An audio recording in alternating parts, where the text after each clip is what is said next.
राजा भोज बड़े दानी थे। पहले उनकी दान की भावना नहीं थी।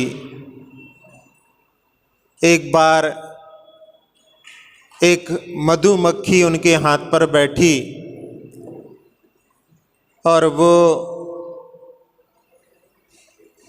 अपने हाथ पैरों को मल रही थी।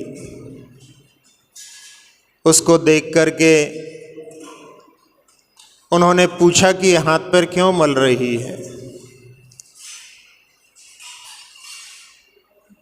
विद्वान ने कहा कि ये बतला रही है कि इसने बहुत पुरुषार्थ करके फूलों के पास जाकर के पराग को इकट्ठा करके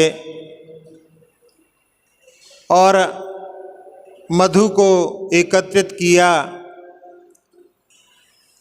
उसका स्वयं भोग नहीं किया, लेकिन बीच में कोई आया और इसके सारे संग्रह किए हुए मधु को लेकर के चला गया।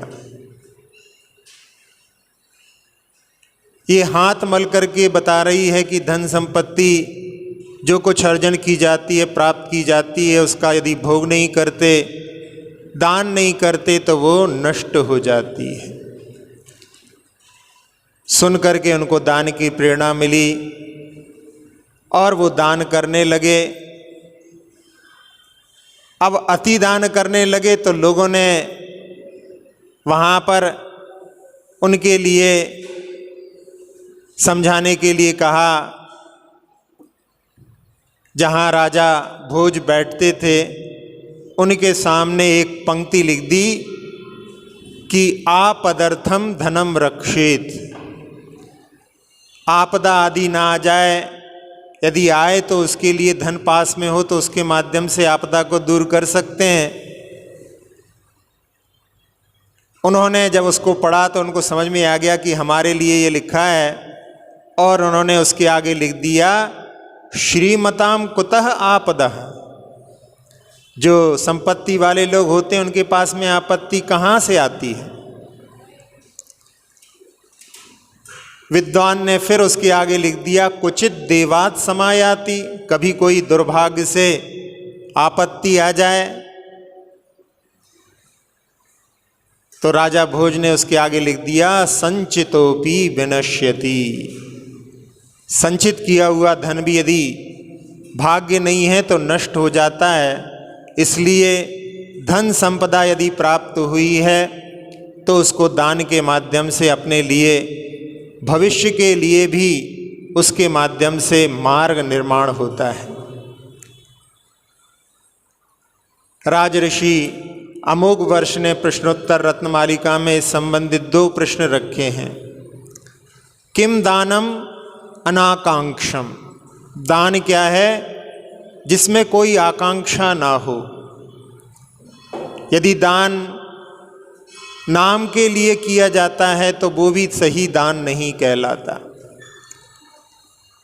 कहा जाता है कि नाम बड़ाई कारणे जो धन खर्चे मूढ़, मरकर हाथी होएंगे लांबी लटके सूढ़। 2 भगवान को वैराग्य हाथी के माध्यम से हुआ, पद्मप्र भगवान और मुनि सुब्रतनाथ भगवान को। और उसमें वो हाथी पूर्व में नाम के लिए दान करता था, उसके कारण में वो हाथी बना है। तो नाम के लिए यदि दान करते हैं तो वो अच्छा दान नहीं माना जाता। दान छिप करके करना चाहिए, छपा करके करना एक प्रकार से उसको व्यापार बना देना, उससे प्रसिद्धि पाना है। जब शिखर जी में पंच कल्याणक हो रहा था, बहुत पहले की बात है, जब साहू जी का परिवार भी वहाँ पर 1,10,000 की बोली गई थी। अब समझ सकते हैं कितने वर्षों पुरानी बात होगी। और उसमें 1,11,000 में साहू जी ने वह बोली ले ली। जिन्होंने 1,10,000 बोले थे उन्होंने वहाँ पर एक चेक दिया कि 1,10,000। तो लोगों ने कहा भाई आपकी तो बोली आई नहीं है। कहले नहीं, हमने बोलने के भाव किए थे इसलिए वो तो अब हमारे लिए निर्माल्य हो गया। उस समय में साहू जी ने कहा कि आज इन्होंने दान का जो है हमारे लिए स्पष्टीकरण किया कि हमने जो भाव किए हैं वो भी हमें बोलना चाहिए। एक जगह पर कहते हैं बहुत छोटी राशि से दान बोली प्रारंभ होती है 5 रुपए से, और सारे लोग बोली बोलते हैं और जितना जितना बोला है सब लोग देते हैं। वहाँ पर छोटे से भी प्रसंग में हजारों रुपए, क्योंकि छोटे थोड़े मिलकर के भी हजारों रुपए एकत्रित होने में देर नहीं लगती। और उस समय में उनसे कहा कि आइए आपका भी सम्मान करते हैं। तो उन्होंने कहा नहीं, मैं सम्मान स्वीकार नहीं करूंगा। यदि मैं सम्मान स्वीकार करूंगा तो फिर वो भी मेरा एक प्रकार से बोली नहीं रहेगी, वो भी उसमें कुछ लेने का भाव छिपा हुआ है, तो वो भी प्रशंसनीय नहीं है। जब अर्जुन ने श्री कृष्ण से पूछा कि दान के मामले में हर जगह कर्ण का नाम ही क्यों आता है, मैं भी बहुत दान करता हूं, मेरा नाम क्यों नहीं आता? तो उन्होंने कहा कि देखो हम तुम्हारे लिए एक प्रयोग करके दिखलाते हैं। ये सोने की पहाड़ी आपको इस गांव वालों को दान करना है, और वो किसको कितना सोना चाहिए, किसको कितना, सबसे पूछ पूछ करके सबको दान कर रहे हैं, देते जा रहे हैं, देते जा रहे हैं। और वो पहाड़ी जो है विक्रिया से ऐसी बनाई गई है कि उसमें कोई परिवर्तन नहीं आ रहा। जो भी आ रहा है उससे पूछना कितना चाहिए, देना, ऐसा बार बार चल रहा है।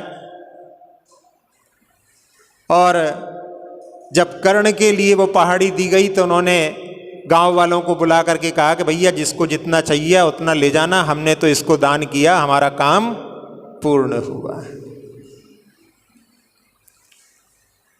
तब जो है अर्जुन को समझ में आया कि अभी हम यहाँ पर दान कर रहे हैं, उसमें ये भी कि मैं दान कर रहा हूँ और ये लोग थोड़ा सा धन्यवाद का भाव रखें मेरे प्रति, तो उस दान में जिसमें कोई आकांक्षा होती है वो प्रशस्त दान नहीं कहलाता।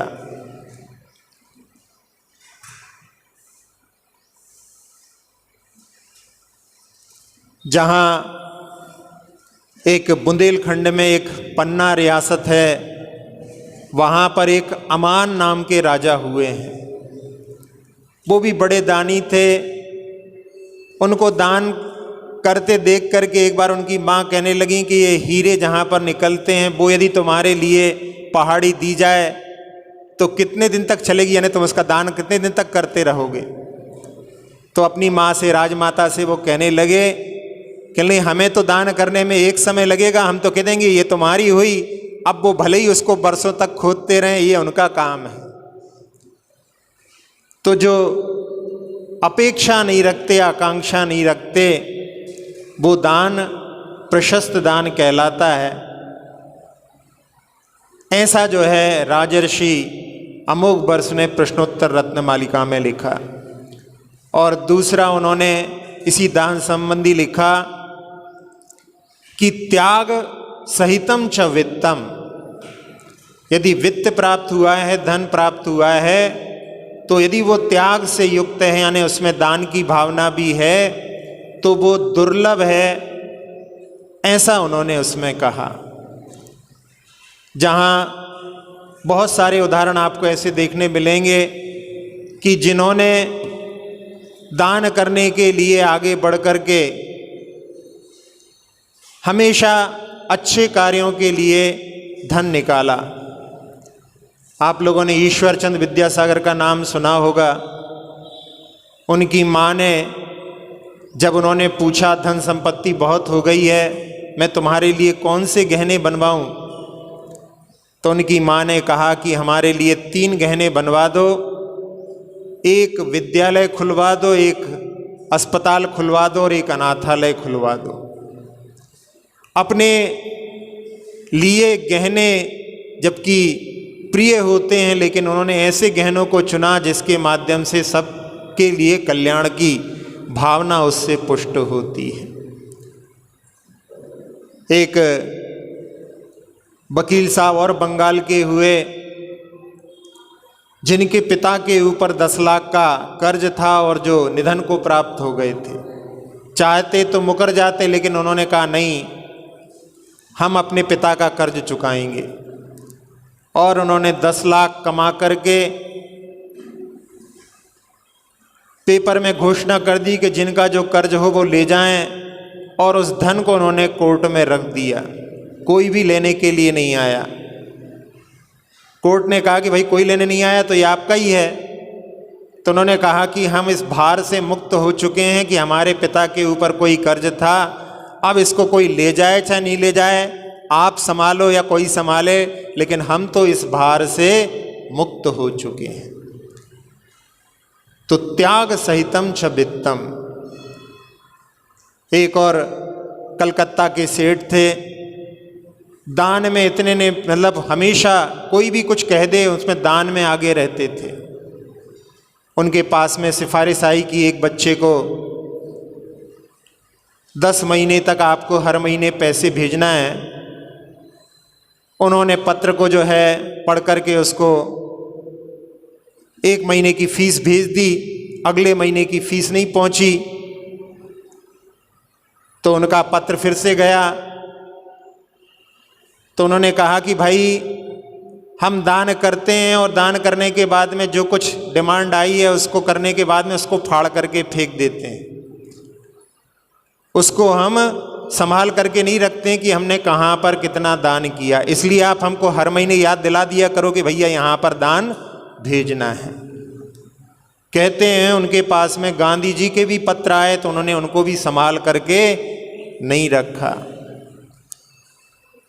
ऐसी निष्प्रहता भी जीवन में देखने में मिलती है। खुरई के सेठ, जिनके पास एक बार एक विद्वान आए और वो विद्वान ने इतनी अच्छी धर्म प्रभावना की, सेठ जी के मन में आया कि इनको धन के प्रति जो चिंता रहती है उससे इनको जो है निष्फिक्र कर दिया जाए। और उन्होंने अपने मुनीम से कहा कि जब इनकी विदाई होगी तो इनके लिए अपने बही खाते में 20-25 वर्ष पुराना एक कोई हिसाब बनाओ और उनके लिए अच्छी मोटी रकम दे दी जाए, जिससे कि फिर इनको पैसे की चिंता नहीं रहेगी, धर्म के कार्य में ये लगे रहेंगे। जब विदाई होने लगी तो उनसे बुला करके मुनीम जी से कहा कि पंडित जी का जो है पैसा जो हर महीने जाता रहता है क्या? पंडित जी कहने हमने तो भैया बहुत समय से पैसा देखा नहीं और हमारे पास किसी का पैसा हमने किसी के पास ना रखा है, ना कोई हमारे लिए देता है। अरे कहने लगे आप झूठ बोल सकते हो, हम झूठ बोल सकते हैं, लेकिन बही खाता तो झूठ नहीं बोलता। और उन्होंने मुनीम से कहा, उन्होंने कहा हाँ, इनके इतने वर्षों पूर्व जो है पैसे आए थे, लेकिन जो है हर महीने की जो मदद दी जाती थी, हर महीने का जो ब्याज दिया जाता था, वो यहाँ से कई वर्षों से बंद है। तो सेठ साहब ने कहा कि चक्रवृद्धि ब्याज के साथ में उसको जोड़ करके और पूरी रकम जो है आज पंडित जी के लिए सौंप दी जाए। तो ऐसे भी जहाँ पर कोई बनता नहीं है कि देना चाहिए, लेकिन फिर भी वहाँ पर अपने जो धन है उसका सदुपयोग करने की जो भावना होती है वो प्रशंसनीय होता है। कई प्रकार के दान आगम में बतलाए हैं। एक तो पात्र दान होता है साधुओं के लिए, जिसमें आहार दान, औषध दान, शास्त्र दान, आवास दान का रहता है। इसके साथ साथ में एक होती है समदत्ती। समदत्ती यानी समान अपने जो धर्म का पालन करने वाले हैं। वैसे तो जघन्य पात्र में वो आ जाते हैं, लेकिन फिर भी यहाँ पर अपने धार्मिक बंधुओं के लिए भी जब कभी आप लोग भोजन आदि कराते हैं तो वो भी उसमें समदत्ति के अंतर्गत आता है। और साथ साथ में अपने को अपनी समाज में दृष्टि रखना चाहिए कि कोई ऐसा परेशान तो नहीं है जिसके लिए जीवन जीने में परेशानी आ रही हो, उसके प्रति भी अपने लिए धन की निकालने की भावना रखना चाहिए। जो R.K. मारवाल हैं उनके बारे में सुना था कि उन्होंने किशनगढ़ जिला में वहाँ पर 100 परिवारों को 1-1 लाख रुपए की, जहाँ पर जिनके यहाँ विवाह आदि में कोई परेशानी आ रही थी, उनके लिए 1-1 लाख रुपए की, वैसे तो कहने के लिए 1 करोड़ रुपए हैं, कोई आजकल उनके लिए ज़्यादा नहीं है, लेकिन फिर भी जिनकी परिस्थिति ठीक नहीं है उनके लिए 1 लाख रुपए भी बहुत होते हैं। जब वर्णी जी एक बार पैदल यात्रा करते करते गजपंथा पहुँचे और फिर वहाँ से वो सेठ के साथ में एक मुंबई पहुँच गए और वहाँ पर धर्मशाला में थे, कुछ समझ में नहीं आ रहा था क्या करें। और वहाँ पर एक सेठ आए, उन्होंने पूछा कहाँ से आए हो, क्या व्यवस्था है? उन्होंने कहा कोई व्यवस्था नहीं है। तो सेठ ने जो है सारी भोजन की सामग्री उनके पास में पहुँचाई और उनके लिए कुछ पुस्तकें दी कि इनको बेच करके इसमें इतना फ़ायदा होगा, मुनाफा होगा, और फिर आगे हम आकर के तुम्हारी पुस्तकों के लिए इनको बेच दो तो फिर आगे की भी व्यवस्था हो जाएगी। कुछ भी नहीं था उनके पास में और उस समय में सारी व्यवस्था वहाँ पर उन सेठ ने की। तो वर्णी जी ने इसका वर्णन भी अपनी जीवन गाथा में किया है। तो ये समदत्ति कहलाती है, जहाँ पर अपनी पूरी संपदा को छोड़ा जाता है। एक वो सकल दत्ति भी कहलाती है, जब कोई दीक्षा लेने के लिए तत्पर होता है तो सारी संपदा को छोड़ता है, वो सकल दत्ति कहलाती है। अपनी संतान के लिए जो कुछ अंश दिया जाता है वो अन्वय दत्ति कहलाती है। एक टीकमगढ़ के सेठ जिनकी कोई संतान नहीं थी, वारिस नहीं था, और वो जब मरणासन्न थे तो उनकी पत्नी, उन्होंने रात्रि में 12 बजे उनका देहांत हुआ।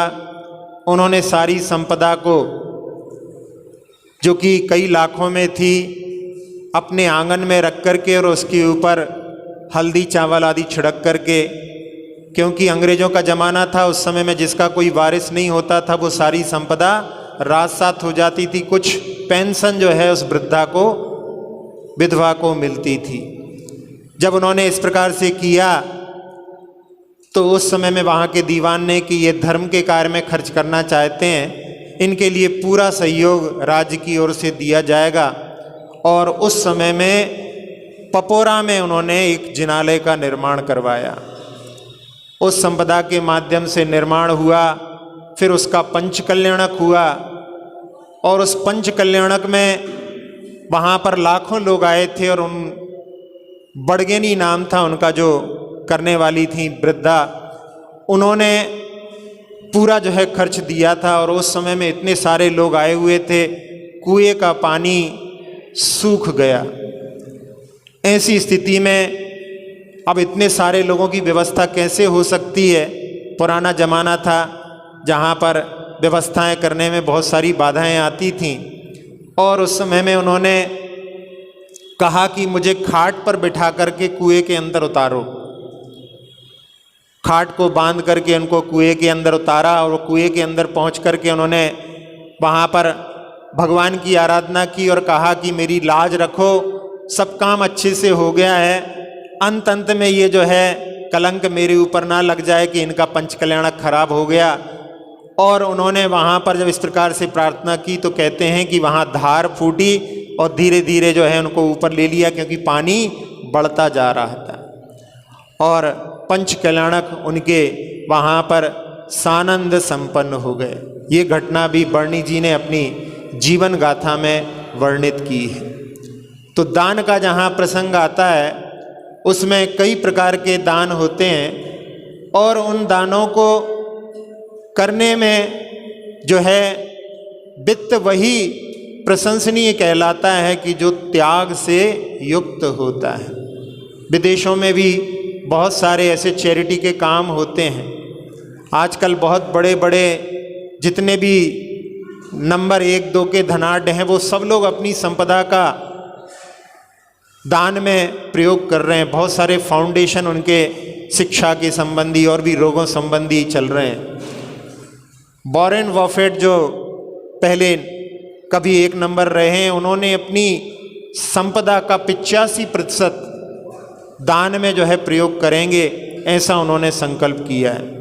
तो बहुत सारे लोग, एक H.G. वेल्स करके बड़े विख्यात इंग्लिश राइटर हुए हैं, जिन्होंने अपनी बहुत बड़ी हवेली का निर्माण करवाया और उसको निर्माण करवाने के बाद सबसे ऊपर, घर के ऊपर एक छोटा सा कमरा बनवाया, उसमें वो रहते थे। और उनके घर के जो नौकर थे वो सब पूरे अच्छे अच्छे आलीशान कमरों में रहते थे।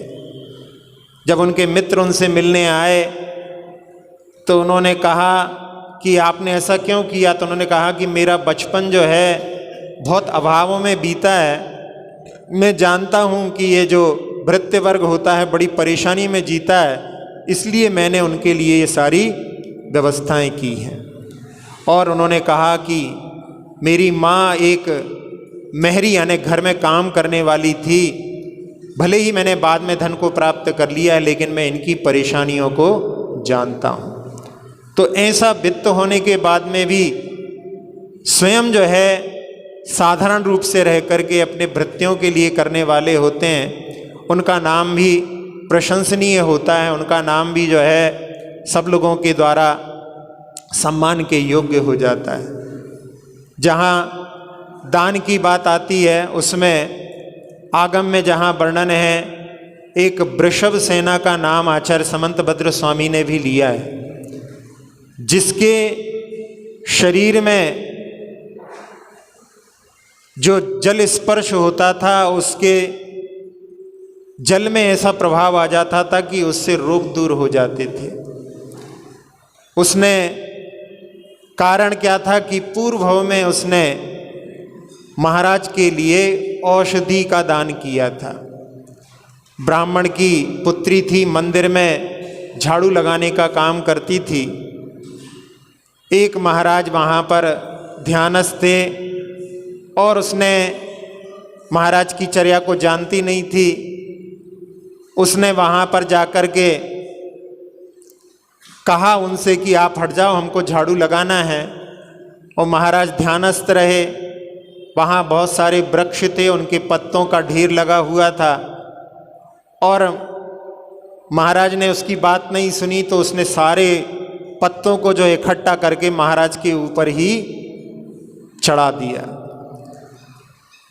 जब राजा वहाँ पर दर्शन करने के लिए आया और उन पत्तों का श्वास के माध्यम से कंपन हो रहा था, तो उसने देखा और उसने उसको हटा करके देखा। रात भर महाराज उस पत्तों के ढेर में वहाँ पर रहे, उनका स्वास्थ्य भी उसके सही तरह से जो है ऑक्सीजन वगैरह नहीं पहुँच पा रही होगी, तो उनका स्वास्थ्य वहाँ पर प्रभावित हुआ। और उस समय में बाद में जब उसको पता पड़ा तो उसको बड़ा अफसोस हुआ और उसके मन में धर्म के प्रति श्रद्धा उत्पन्न हुई और उसने महाराज के लिए औषधि का उस समय में दान करने की भावना रखी। जहाँ निदान के साथ में उसने मर कर के वो राजपुत्री के रूप में उत्पन्न हुई। और उसके जल में ऐसी जो है विशेषता थी जो बताई थी कि उसका जल जहाँ से बहता था वहाँ पर एक स्वान जिसके पूरे शरीर में रोग हो रहा था, जब उसमें उसने डुबकी लगाई तो उसके शरीर का रोग दूर हो गया। और एक वृद्धा ने उसको देखा तो उसको जल को ले गई और उसके घर पर जो उसकी सास थी उसकी आँखों में उसका प्रयोग किया, जिसको दिखाई नहीं देता था, तो उसकी आँखों की रोशनी भी आ गई। तो ये औषध दान के माध्यम से उसको ऐसी जो एक प्रकार से रिद्धि तो नहीं कह सकते, लेकिन फिर भी जो ऐसा प्रभाव उसके शरीर में था कि उसके माध्यम से रोग दूर हो जाते थे। जहाँ दान के लिए सब प्रकार के दानों का श्रावक ध्यान रखता है उसमें करुणा दान का भी अपने लिए ध्यान रखना चाहिए। जहाँ पर बहुत सारे पशु आदि भी ऐसे रहते हैं, अभी हम यहाँ RAC में सुबह सुबह घूमने जाते हैं, वहाँ पर हमने देखा कि बहुत सारे वृक्षों के ऊपर लोगों ने वहाँ पर सकोरे, मिट्टी के सकोरे टांग रखे हैं और एक व्यक्ति वहाँ पर उनके पानी भर रहा था। इस ग्रीष्म ऋतु में बहुत सारे जो पक्षी रहते हैं उनके लिए भी जल आदि की व्यवस्था करने का, ये भी एक प्रकार से करुणा दान के अंतर्गत आता है। तो अपने लिए सब प्रकार के दानों के लिए अपने मन में हमेशा भावना रख करके और उनमें तत्पर होकर के कार्य करना चाहिए। आखिरी में एक छोटा सा बालक 6 बरस का और उसकी 4 बरस की जो है बहन उसके पीछे पीछे साथ साथ में चल रही थी, थोड़ी पीछे हो गई। उसने पलट करके देखा तो वो एक जहाँ पर दुकान के पास में स्टॉल रहता है उसमें एक गुड़िया को, डॉल को देख रही थी। तो 6 बरस के भाई ने उससे कहा कि तुम्हें डॉल पसंद है, और अपनी बहन का हाथ पकड़ करके वो उस दुकान में चला गया और उस डॉल को निकाल करके अपनी बहन को दे करके दुकानदार के पास जा कर के कहने लगा कि इसकी कितनी कीमत है। तो उस दुकानदार ने पूछा तुम कितना दे सकते हो। तो उसने अपनी जेब में हाथ डाला और उसकी जेब में बहुत सारी कोड़ियाँ, सीप जो समुद्र के तट से उनने बीनी थी, सारी निकाल करके उसने उसके डेस्क के ऊपर रख दी। दुकानदार बड़े गौर से उसको देख रहा था रखते हुए, और फिर जब रखा तो उसको गिनने लगा ऐसा 1 2 1 2 करते हुए। तो वो लड़का जो है देख रहा था, छोटा सा 6 वर्ष का, उसने पूछा क्या कम है। तो दुकानदार ने कहा नहीं कम नहीं, बहुत ज़्यादा है। उसने 5 जो है अपने पास में रखी, बाकी सब उसकी ओर कर दी। उसने सारी सीप उठा करके और अपनी बहन को जो गुड़िया दी थी उसको बड़े हर्ष के साथ में उसका हाथ पकड़ करके वो चला गया। जहाँ नौकर देख रहा था उसने कहा कि मालिक ये तो बहुत महंगी डॉल थी, आपने उस बच्चे के लिए 5 कोड़ियों में बेच दी। तो उस व्यक्ति ने कहा कि तुमने देखा नहीं, उस बच्चे के मन में देने की भावना थी, और अभी तो उसको समझ में नहीं आएगा, जब वो बड़ा होगा तो वो समझेगा कि मैंने उसकी मदद की है, तो आगे कभी भी कोई उसको जीवन में मिलेगा तो वो उसकी मदद करने में वहाँ पर चूकेगा नहीं। कहते हैं अमेरिका में एक बार एक व्यक्ति ने किसी के लिए $20 दिए, ज़रूरत थी उसके लिए, और उस समय में जब वो लौटाने के लिए आया तो उसने कह दिया कि मुझे तो आवश्यकता नहीं है, जिसे आवश्यकता हो आप उसको $20 दे देना, और उससे भी कह देना कि तुम भी लेना नहीं उससे, और उससे भी कह देना कि जिसको ज़रूरत हो उसको दे देना। कहते हैं बरसों पहले जो परंपरा दान की वहाँ पर प्रारंभ की थी, आज भी वो टूटी नहीं है। वो $20 अभी भी जो है जिसके लिए ज़रूरत होती है उसके लिए वो जो है आगे आगे प्राप्त होते रहते हैं। तो दान एक ऐसा जो सतत बहने वाला प्रवाह है, जिसके माध्यम से जो ज़रूरतमंद हैं उनके लिए उनकी दुखों को दूर करने में सहायक बनता है। इसलिए जो राज ऋषि अमोघ वर्ष ने प्रश्नोत्तर मालिका में 2 प्रश्नों के माध्यम से कि अपने लिए दान करते समय में कोई लौकिक आकांक्षा नाम आदि की ना हो, तो वो दानम अनाकांक्षम, क्या दान है कि कोई आकांक्षा ना रहे, और दूसरा वो वित्त दुर्लभ है, प्रशंसनीय है, जो त्याग सहित होता है, यानी उसमें कुछ भाग अपन दान के लिए निकालें। तो सब लोगों के जीवन में जो त्याग आगे परंपरा से चल कर के मुक्ति का कारण बनता है, सब लोगों को उपलब्ध हो, इसी भावना के साथ में अक्षर पद मात्रा से दूषित वचन अगर ममहीन रहे, और प्रमाद कषाय के वश में सम्यक अर्थ विलीन किए। जिन वाणी माता मेरी उन सब त्रुटियों को क्षमा करें, दे आशीष शीघ्र हम सबको, केवल लब्धि रमा मिले। प्राप्त हमें हो बोधि समाधि, परिणामों की शुद्धि हो। निज आत्म उपलब्ध हमें हो, शाश्वत सुख की सिद्धि हो। चिंतित वस्तु दात्री माता, चिंतामणि उपमा भाती। करूं वंदना पूर्ण विनय से, चरण रखूं मैं ये पाती। कर जिन वाणी स्तुति, तन की ममता टार। महामंत्र का जाप अब सभी जपें नब बार।